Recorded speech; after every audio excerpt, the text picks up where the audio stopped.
Let's even, leaving aside the argument, and it is an argument, whether a little warmth is going to be better for us, in fact, and not necessarily net a bad thing. Now, Bjorn, you mentioned this fantastic cost of doing these cuts, trillions and trillions of dollars every year.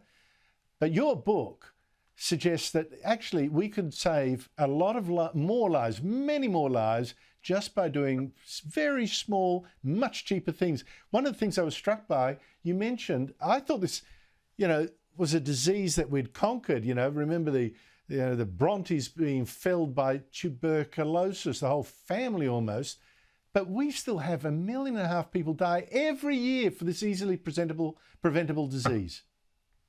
Yes. So what I did in the new book is, because the world has promised everything to everyone. We promised to fix climate, but remember, we've also promised to fix poverty and hunger and corruption and wars and education. And we're also promised to give organic apples and community gardens to everyone.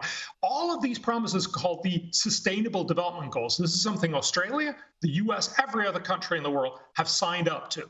We're bound to deliver this in 2030, and we're nowhere near actually achieving it. We're failing badly.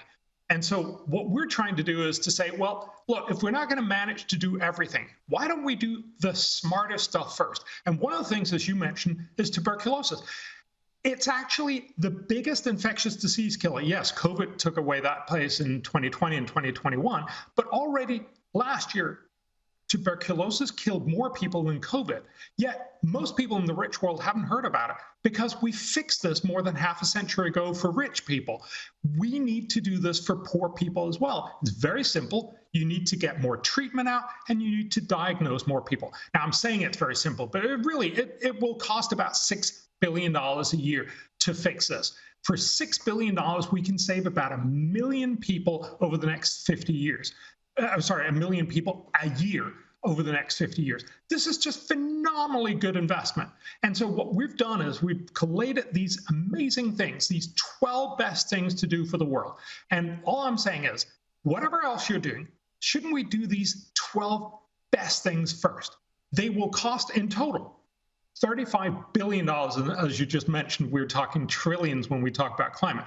$35 billion is really a rounding error for most international conversation. $35 billion a year could save 4.2 million lives each and every year. And it could make the poor part of the world $1.1 trillion richer, better off each and every year. This is possibly the best thing we could do in the world. This is what Australia should say. We're going to take charge on making sure the world do the smartest stuff first.